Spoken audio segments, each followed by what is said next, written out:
नमस्कार, मैं हूँ संजय शर्मा। आप देख रहे हैं 4 PM न्यूज़ नेट पर।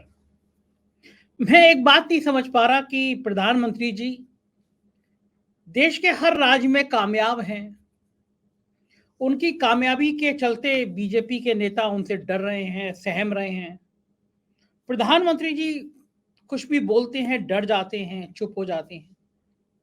लेकिन कुछ नेता ऐसा है जिन्होंने अब तय कर लिया है कि आर-पार की लड़ाई लड़नी है। कम से कम उनके समर्थक, उनके आसपास के लोग ये बता रहे हैं कि हाँ, ऐसी बातें हो रही हैं। जिस समय दिल्ली में इंडिया गठबंधन की बैठक हो रही थी, प्रधानमंत्री जी संसदीय दल की बैठक ले रहे थे, बीजेपी के नेताओं की बैठक ले रहे थे। जिस समय दर्जनों सांसदों को पार्लियामेंट से बाहर निकाल दिया गया था, उस समय उत्तर प्रदेश में कुछ और चर्चाएं चल रही थी। उत्तर प्रदेश के भारतीय जनता पार्टी के नेता ये समझ नहीं पा रहे कि चुनाव में जब 4-5 महीने रह गए हैं, तो योगी आदित्यनाथ जैसे नेता को छेड़ने की जरूरत क्या पड़ी है। क्या कोई गलतफहमी है दिल्ली दरबार को, जो उसको लगता है कि योगी आदित्यनाथ को किनारे करके वो 2024 का चुनाव उत्तर प्रदेश में जीत लेगा? कोई ब्लूप्रिंट है क्या दिल्ली के नेताओं के पास कि योगी अगर नाराज भी होंगे तब भी उनकी जीत में कोई फर्क नहीं पड़ेगा? और अगर ऐसा ब्लूप्रिंट नहीं होता, कोई ऐसी बात नहीं होती, तो कम से कम दिल्ली इतना खतरा न उठाती। दिल्ली सुनील बंसल को उत्तर प्रदेश में कोई प्रयोग करने के लिए नहीं भेजती। भारतीय जनता पार्टी के राष्ट्रीय पदाधिकारी हैं सुनील बंसल, संघ से आए हैं और उत्तर प्रदेश में भारतीय जनता पार्टी के लिए उन्होंने बहुत काम भी किया है जब 2014 से पहले। लेकिन 2017 के बाद उनके और योगी आदित्यनाथ के रिश्ते कितने मधुर हैं, कितने सहज हैं, ये बात बीजेपी का एक एक बच्चा बच्चा जानता है, संघ का एक एक कार्यकर्ता जानता है। जब वो उत्तर प्रदेश के संगठन मंत्री थे, तो भारतीय जनता पार्टी के मुख्यमंत्री योगी आदित्यनाथ और उनके बीच तलवारें खिंची रहती थी। सब जानते हैं इस बात को कि सत्ता के दो धड़े थे। दिल्ली के दुलारे सुनील बंसल थे और उत्तर प्रदेश के मुख्यमंत्री योगी आदित्यनाथ थे। दोनों के बीच में साफ साफ दूरियां थी और दोनों ने एक दूसरे को निपटाने में कोई कसर नहीं छोड़ी। मुख्यमंत्री के खेमे के लोग सुनील बंसल की तमाम कहानियां मार्केट में दिया करते थे, पत्रकारों को दिया करते थे। सुनील बंसल के किन ठेकेदारों से, किन रियल एस्टेट के लोगों से रिश्ते हैं, ये बताया करते। अभी पिछले दिनों एक बड़े रियल एस्टेट के कारोबारी के यहाँ इनकम टैक्स के छापे पड़े। उनके एक पार्टनर रोहित साहे हैं, दिल्ली के गलियारों में बड़ा चर्चित नाम है। उनके और सुनील बंसल के रिश्तों की लेके तमाम कहानियां इन लोगों ने दी।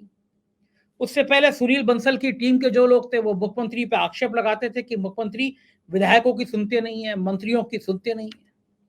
जब लड़ाई बढ़ गई तो उसके बाद में योगी आदित्यनाथ भी जब बहुत नाराज हो गए, जब संधि प्रस्ताव आए, तब योगी आदित्यनाथ ने भी एक शर्त रखी कि सुनील बंसल को उत्तर प्रदेश से हटा दिया जाए। और जब सुनील बंसल की योगी आदित्यनाथ की ये झगड़े चल रहे थे, तो भाजपा के नेता और कार्यकर्ता भी बड़े परेशान थे, भाई जाएं तो जाएं किधर? इधर जाएं तो ये नाराज, उधर जाएं तो वो नाराज। क्या सुनील बंसल राष्ट्रीय राजनीति में चले गए, उनको कुछ राज्यों का प्रभारी बना दिया गया और योगी आदित्यनाथ का मार्ग आसान हो गया। जो संगठन के मंत्री आए उनसे ठीक ठाक रिश्ते हैं और संघ में भी जो लोग थे उनसे योगी आदित्यनाथ ने भी रिश्ते ठीक करना शुरू कर दिए। लेकिन फिर आ गया 2024 का चुनाव और उत्तर प्रदेश का चुनाव जितना आसान लग रहा था मोदी जी को, जितना सहज लग रहा था मोदी जी को, चुनाव पास आते आते ये रास्ते उतने ही कठिन होते चले जा रहे हैं। और ये रास्ते इतने कठिन है नहीं जितना दिल्ली दरबार ने इन रास्तों को कठिन बना लिया है। दरअसल योगी आदित्यनाथ की बढ़ती हुई ब्रांडिंग, बढ़ती हुई तारीफें, ये दिल्ली को अखरने लगी है। सब जानते हैं कि अमित शाह के योगी आदित्यनाथ जी के रिश्ते अच्छे नहीं हैं। पिछले दिनों मैंने स्टोरी की थी, मैंने आपको बताया भी था कि जब 3 राज्यों के नतीजे आ गए तो तुरंत योगी आदित्यनाथ को दिल्ली बुलाया गया। योगी आदित्यनाथ जी जेपी नड्डा से मिले, 3 फोटो ट्वीट किए गए। योगी आदित्यनाथ जी मोदी जी से मिले, 3 फोटो ट्वीट किए गए। और दोनों 7 बजे के आसपास का टाइम था। मैंने देखा कि लगभग 9 साढ़े 9 बज रहे हैं, लेकिन अमित शाह से मुलाकात का कोई ब्यौरा नहीं है। 10 बजे के आसपास मैंने स्टोरी करी कि अमित शाह से क्या मुलाकात हुई नहीं, और मुलाकात हुई तो फोटो कहाँ है। मेरी स्टोरी आई, वायरल हुई, हंगामा मचा, और उसके 1 घंटे बाद अमित शाह के साथ एक फोटो सिर्फ ट्वीट किया गया योगी आदित्यनाथ के ट्विटर अकाउंट से, जो अब एक्स हो गया, एक्स अकाउंट से। बड़ा सवाल यह है कि जेपी नड्डा के साथ तुरंत, प्रधानमंत्री जी की मुलाकात के बाद तुरंत, लेकिन अमित शाह के साथ फोटो बहुत देर में एक्स पे डाला गया। फोटो भी ऐसा था, बॉडी लैंग्वेज से आपको पता चल रहा है कि अमित शाह और योगी आदित्यनाथ जी सहज भाव से नहीं खड़े हैं। और ये लड़ाई केवल मैं कह रहा हूं ऐसा नहीं है, आप भारतीय जनता पार्टी के किसी नेता को जानते हो, किसी विधायक को जानते हो, किसी सांसद को जानते हो, किसी मंत्री को जानते हो, तो आप पूछ सकते हैं, एकदम बता देंगे कि हाँ, रिश्ते चल कैसे रहे हैं दिल्ली के और योगी आदित्यनाथ के। दोनों डिप्टी सीएम केशव मौर्य, ब्रजेश पाठक, योगी आदित्यनाथ से 36 के आंकड़े हैं, ये बात कोई भी आदमी बता देगा, और दोनों दिल्ली के करीबी हैं। केशव मौर्य को फिर उसके बाद दिल्ली बुलाया गया, प्रधानमंत्री के साथ फोटो खिंचाया गया। प्रधानमंत्री बड़े विनम्र भाव में हाथ में यूं करके सिर झुकाए केशव मौर्य के आगे खड़े हैं, यूं करके वो गले में उनके शॉल उड़ा रहे हैं, और केशव मौर्य का जो मुंह है वो कैमरे की तरफ है। अब आप सोचिए, प्रधानमंत्री जी हाथ जोड़ के किसी नेता के सामने झुके हों, और उस नेता की इतनी हिम्मत हो कि वो कैमरे की तरफ देखे, और वो फोटो पीएमओ की तरफ से दिया गया केशव मौर्य को, भाई ट्वीट कर दो। ऐसा हो सकता है क्या? तो केशव मौर्य का जो कद बढ़ाया गया, केशव मौर्य ने आके जो ये डिमांड करी कि पिछली जातियों की जनगणना होनी चाहिए, वो योगी आदित्यनाथ को कहीं ना कहीं कमजोर करने की कोशिश की। और फिर उसके बाद 3 राज्यों के चुनाव आए, और चुनाव में ओम माथुर के एक ट्वीट ने फिर दिल्ली को मिर्ची लगा दी। ओम माथुर दिल्ली के बड़े करीबी माने जाते थे, राजस्थान के मुख्यमंत्री के लिए उनका नाम चल रहा था। उन्होंने योगी आदित्यनाथ का हाथ पकड़ के एक जीत के बाद एक ट्वीट कर दिया, सबका सामूहिक विकास के साथ जीत। देख रहे हैं आप ये ट्वीट, योगी आदित्यनाथ की फोटो और ओम माथुर की फोटो, हाथ में हाथ, और सामूहिक जीत। जीत छोटी हो या बड़ी हो, अगर भारतीय जनता पार्टी कहीं जीतती है तो उसका क्रेडिट सिर्फ और सिर्फ दुनिया के एक व्यक्ति को जाता है, जिसका नाम नरेंद्र मोदी है, जो देश के प्रधानमंत्री हैं। और भारतीय जनता पार्टी कहीं भी हारती है तो उस हार का जिम्मा स्थानीय नेताओं पे होता है, स्थानीय संगठन पे होता है। तो इन 3 राज्यों में जीत के बाद जेपी नड्डा और अमित शाह कह कह के थक नहीं रहे थे कि मोदी है तो मुमकिन है। वहीं ओम माथुर ने योगी आदित्यनाथ का हाथ पकड़ा और ट्वीट कर दिया, सामूहिक जीत, सामूहिक कोशिशों के बाद जीत। अब इसके पीछे की राजनीति क्या है? ओम माथुर राजस्थान के मुख्यमंत्री नहीं बन पाए तो इसकी पीड़ा थी उन्हें। सुनील बंसल के और ओम माथुर के रिश्ते भी बहुत खराब है। एक टाइम के बाद ये रिश्ते उत्तर प्रदेश से खराब होने शुरू हुए और बिगड़ते चले गए, सब जानते हैं इस बात को। दुश्मन का दुश्मन अपना दोस्त। ओम माथुर ने भी दिल्ली को संदेशा देने की कोशिश करी कि भाई, मैं भी अब केवल रबड़ का मोहरा नहीं हूं कि आप जहां चाहेंगे उठा देंगे, मैं भी अब योगी आदित्यनाथ का हाथ थाम सकता हूं।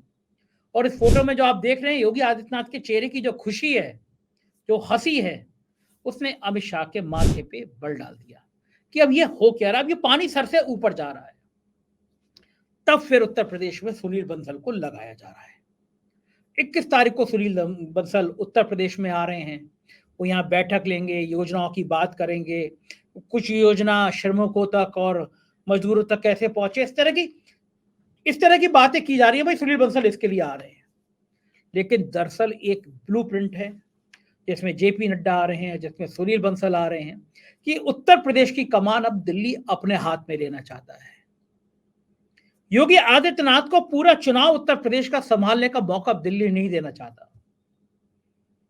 कुछ जगह से जानकारी मिली है दिल्ली को कि योगी आदित्यनाथ के कैंप में यह चर्चा है कि अगर 300 से पार गई तो योगी आदित्यनाथ हटा दिए जाएंगे, और सीटें अगर 200 के आसपास रही तो योगी आदित्यनाथ अगले प्रधानमंत्री पद के उम्मीदवार होंगे। दिल्ली को डर है कि कहीं अगले उम्मीदवार के चक्कर में योगी जी कुछ खेल ना कर दें, और योगी आदित्यनाथ के जो तेवर हैं वो दिल्ली संभाल लेगी, इसकी भी संभावना कम है।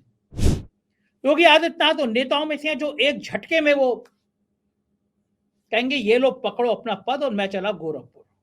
और अगर ऐसा हो गया, ऐसी कोशिशें हो गई, ऐसा हो गया, तो बीजेपी का डिब्बा गोल हो जाएगा उत्तर प्रदेश में, क्योंकि योगी एक हिंदुत्व का ब्रांड बन चुके हैं। योगी भी अड़ गए हैं कि अगर आप मेरी स्थिति कमजोर करोगे तो मैं आपकी बेहतरी नहीं करूंगा। योगी आदित्यनाथ नाराज हैं कि ओपी राजभर की पार्टी को उनसे बिना पूछे एनडीए का हिस्सा बना दिया गया। मुख्तार अंसारी का बेटा इस समय राजभर की पार्टी का विधायक है। तकनीकी रूप से कहूं तो मुख्तार अंसारी का बेटा उसी एनडीए का हिस्सा है जिस एनडीए के मुख्यमंत्री, जिस भाजपा के मुख्यमंत्री योगी आदित्यनाथ है, जो एनडीए का एक बड़ा घटक दल है, और मुख्तार अंसारी का बेटा भी उस घटक दल की एक पार्टी का विधायक है। साफ साफ शब्दों में कहूं तो योगी आदित्यनाथ और मुख्तार अंसारी का बेटा आज एक ही दल में है, एक ही गठबंधन में है। दल तो मैं गलत कह रहा हूं, बीजेपी में नहीं है, लेकिन एनडीए के गठबंधन के सहयोगी दल में है। अब ये बात योगी आदित्यनाथ कैसे स्वीकार कर सकते हैं? जिस मुख्तार अंसारी, जिस आजम खान, जिस अतीक अहमद के नाम पर योगी आदित्यनाथ की राजनीति सबसे पुख्ता हुई है, सबसे मजबूत हुई है, सबसे ताकतवर हुई है, उसके किसी के पार्टनर के रूप में योगी आदित्यनाथ का नाम आ जाए, ये उन्हें कहां बर्दाश्त है। योगी आदित्यनाथ तो तब भी खून का खून पी पी के रह जा रहे हैं जब उनको उत्तर प्रदेश चलाने की आजादी नहीं दी जा रही है। चाहे चीफ सेक्रेटरी का चयन हो, चाहे डीजीपी का चयन हो, दिल्ली टांग अड़ा दे रहा है। चीफ सेक्रेटरी लगातार एक के बाद एक एक्सटेंशन पे चल रहे हैं। मतलब सोचिए, आप देश का सबसे बड़ा सूबा है उत्तर प्रदेश, सबसे ज्यादा सीटें देने वाला है, और सालों से उसका पूर्णकालिक चीफ सेक्रेटरी नहीं है। 6-6 महीने के एक्सटेंशन पे चीफ सेक्रेटरी चल रहे। कभी सुना है आपने कहीं? 31 दिसंबर को कार्यकाल पूरा हो रहा है, चीफ सेक्रेटरी कुछ चुनाव लड़ना चाहते हैं, मोस्ट प्रॉब्ली वो मऊ से चुनाव लड़ना चाहते हैं, जहां से अरविंद शर्मा आते हैं, जो पीएमओ के बड़े करीबी अफसर हुआ करते थे, और योगी आदित्यनाथ ने उनकी भी हालत खराब कर रखी है। चीफ सेक्रेटरी कौन होगा, ये योगी आदित्यनाथ को तय करने का राइट नहीं देती दिल्ली। योगी आदित्यनाथ मनोज कुमार सिंह को चीफ सेक्रेटरी बनाना चाहते हैं। बहुत सारे महत्वपूर्ण विभाग मनोज कुमार सिंह को दे रखे हैं, और दिल्ली दरबार के करीबी लोग इस बात को प्रचारित करने में लगे हुए हैं कि मुख्यमंत्री के करीबी मनोज कुमार सिंह पे भ्रष्टाचार के आरोप लग चुके हैं। सीबीआई उन पर भ्रष्टाचार का मुकदमा चलाने की अनुमति मांग चुकी है। दिल्ली ने तो मुख्यमंत्री योगी आदित्यनाथ के करीबी अवनीश अवस्थी की भी फाइलें तलब कर ली हैं। मेरे पुष्ट सूत्र बताते हैं कि अवनीश अवस्थी भी गले गले तक फंसे हुए हैं। जिस दिन योगी आदित्यनाथ की और दिल्ली दरबार की लड़ाइयां बढ़ी, उस दिन अवनीश अवस्थी के बहुत सारे कारनामों की फाइलें खुल जाएंगी। उनकी संपत्तियों की, उनके परिवार की संपत्तियों की। विकास दुबे हत्याकांड में जिस आदमी का नाम सामने आया था, जय दुबे, जो अवनीश अवस्थी के परिवार की शादी में नजर आया था, उस जय दुबे से अवनीश अवस्थी के रिश्तों की ये सारी पत्रावली दिल्ली में तैनात है, मौजूद है दिल्ली में, अध्ययन हो चुका है दिल्ली में। पूर्वांचल एक्सप्रेस वे बनाने में धांधली हो, बुंदेलखंड एक्सप्रेस वे बनाने में धांधली हो, दिल्ली बहुत नाराज है। दोनों एक्सप्रेस वे जो उत्तर प्रदेश सरकार ने बनाए, Bundelkhand express way, Purvanchal express way, दोनों का उद्घाटन प्रधानमंत्री ने किया, और उद्घाटन होने के 1 महीने के अंदर दोनों एक्सप्रेस वे धंस गए, क्योंकि इस दोनों एक्सप्रेस में करोड़ों रुपए का भ्रष्टाचार किया गया था। और अवनीश अवस्थी उस समय यूपीडा, यानी जिस संस्था ने ये एक्सप्रेस वे बनाए थे, उसके इंचार्ज थे। दिल्ली को पता चला है कि इसमें कितने करोड़ों रुपए की डील हुई थी। वो फाइल भी, वो पत्रावली भी जांच कराई गई। तो मेरा कहने का मतलब यह है कि योगी आदित्यनाथ के इर्द गिर्द जितने अफसर हैं, उनकी जन्म पत्री भी दिल्ली लेंस लगा के चेक कर रहा है, और ये बात योगी आदित्यनाथ को परेशान कर रही है, क्योंकि योगी आदित्यनाथ पैसों में तो कम से कम बेईमान नहीं है, उनके ऊपर कोई भ्रष्टाचार का आरोप नहीं है। ये बात अलग है कि उनके करीबी रहने वाले अफसरों ने भ्रष्टाचार के लिए बहुत बदनामी हासिल कर ली है, दौलत भी कमा ली है, ये बात भी सब जानते हैं। लेकिन योगी आदित्यनाथ कम से कम इस दलदल में रह के खुद को पाक साफ किए हुए हैं। कोई व्यक्ति उन पर पैसे का आरोप नहीं लगा सकता, लेकिन घेराबंदी ऐसी ही की जाती है। योगी आदित्यनाथ सुनील बंसल को उत्तर प्रदेश में एंट्री की खबरों से बहुत नाराज हैं, ये बात कई लोगों ने बताई। वो किसी कीमत पर नहीं चाहते कि उत्तर प्रदेश के में चुनाव से पहले या किसी भी रूप में सुनील बंसल उत्तर प्रदेश में एंट्री करे, और दिल्ली चाहता है कि संगठन की कमान, चुनाव की कमान कहीं ना कहीं सुनील बंसल के देखरेख में बने। दिल्ली इस बात से भी परेशान है कि अगर उत्तर प्रदेश में समाजवादी पार्टी और कांग्रेस के साथ साथ कहीं बहुजन समाज पार्टी चुनाव से 1 महीना पहले गठबंधन में आ गई तो भारतीय जनता पार्टी की हालत बहुत खराब हो जाएगी। दलित प्रधानमंत्री की नारों ने, दलित प्रधानमंत्री की आहट ने भारतीय जनता पार्टी की हालत खराब कर दी है। उत्तर प्रदेश के घोसी का उपचुनाव सामने है, नतीजा सामने है। कांग्रेस ने सपा को साथ दिया, पूरी सरकार घोसी का उपचुनाव जीतने में लगी हुई थी। दोनों डिप्टी सीएम ने घोसी में डेरा डाल दिया था। कम से कम 100 विधायक लगाए गए थे छोटी सी विधानसभा में। 3-4 हजार संघ के कार्यकर्ता जुटे थे, पन्ना प्रमुख, ये प्रमुख, वो प्रमुख, मेरे विधायक, मेरे मंत्री, दर्जनों मंत्री लगाए गए। तो मुझे तो यहां तक जानकारी मिली कि 20 करोड़ रुपए से ज्यादा खर्चा किया गया था छोटी विधानसभा जीतने में, और भारी मतों से बीजेपी हारी। 40-42 हजार वोटों से समाजवादी पार्टी के प्रत्याशी ने जीत हासिल करी, जबकि भारतीय जनता पार्टी ने पिछड़ी जाति को व्यक्ति को टिकट दिया था और समाजवादी पार्टी ने क्षत्रिय को टिकट दिया था। भाजपा परेशान यह है कि अगर समाजवादी पार्टी एक ऊंची जाति के व्यक्ति को टिकट देकर पिछड़ों, दलितों और मुसलमानों का वोट लेके इतनी बड़ी जीत हासिल कर सकती है, तो अगर सपा कांग्रेस के गठबंधन ने उत्तर प्रदेश में 1.5-2 दर्जन सीटों पे ऊंची जाति के टिकट लोगों को टिकट दे दिया और पिछड़े और मुसलमान उनके साथ आ गए, तो फिर होगा तो क्या होगा। खड़गे के साथ नीतीश कुमार अगर फूलपुर से लड़ते हैं तो कुर्मी वोटों पर बहुत बड़ा असर पड़ जाएगा। यादवों के बाद कुर्मी सबसे ज्यादा निर्णायक भूमिका में रहते हैं उत्तर प्रदेश में। कम से कम 1.5 दर्जन सीटें ऐसी हैं जिन पे कुर्मी वोट प्रभाव वाली भूमिका डालते हैं और कहीं भी मतदाता इधर से उधर, उनके वोटों से चुनाव परिणाम कहीं भी इधर से उधर हो जाते हैं। ये सारी माथापच्ची चल रही है उत्तर प्रदेश में, लेकिन सुनील बंसल और योगी के झगड़ों की आहट फिर इस फिजाओं में गूंजने लगी है। भाजपा के कार्यकर्ताओं के बीच ये चर्चा का विषय बनने लगा है। क्या कोई रास्ता नहीं निकाला जा सकता योगी आदित्यनाथ और दिल्ली के बीच जो बर्फ जमी है उनके बीच में? उत्तर प्रदेश के मुख्यमंत्री के साथ गवर्नर के रिश्ते जो है वो भी बड़े पीचीदा किस्म के हैं। गवर्नर की ओर अमित शाह की नहीं पड़ती है, गवर्नर मोदी जी के करीब। ये बीजेपी के नेताओं के रिश्ते बहुत मुसीबत पैदा कर रहे हैं, बहुत परेशानी पैदा कर रहे हैं, स्थितियां बेचैनी भरी पैदा कर रहे हैं। और ये बात मोदी जी जानते हैं कि अगर नितिन गडकरी, राजनाथ सिंह, वसुंधरा राजे, योगी आदित्यनाथ, ये अगर एक गुट बन गया जो बनता हुआ नजर आ रहा है, जिसमें शिवराज सिंह चौहान का नाम भी शामिल हो रहा है, तो ये गुट भारतीय जनता पार्टी के अंदर मोदी जी को परेशानी में डाल सकता है। कम संकट नहीं है इस समय मोदी के आगे। 2014 और 2019 वाली भाजपा नहीं है, ना उतनी लहर है, ना उतना राष्ट्रवाद है, ना उतना उन्माद है।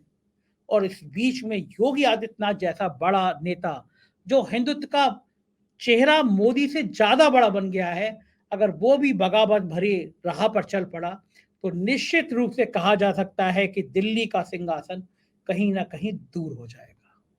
तो क्या लड़ाई इतनी आसान रहेगी? लड़ाई ऐसी ही रहेगी या लड़ाई सुलझेगी? फिलहाल सुलझने के आसार कम हैं, बिगड़ने के ज्यादा हैं। क्या होगा मैं आपको बताता रहूंगा। आप देखते रहिए 4PM न्यूज नेटवर्क। ये वो चैनल है जो राजनीति की हर खबर को आपको बताता रहेगा। आप अपना प्यार बनाए रखिएगा। रिक्वेस्ट है, इस चैनल के नीचे ज्वाइन बटन है, चैनल को ज्वाइन कीजिएगा, सब्सक्राइब कीजिएगा। बहुत बहुत शुक्रिया, थैंक यू।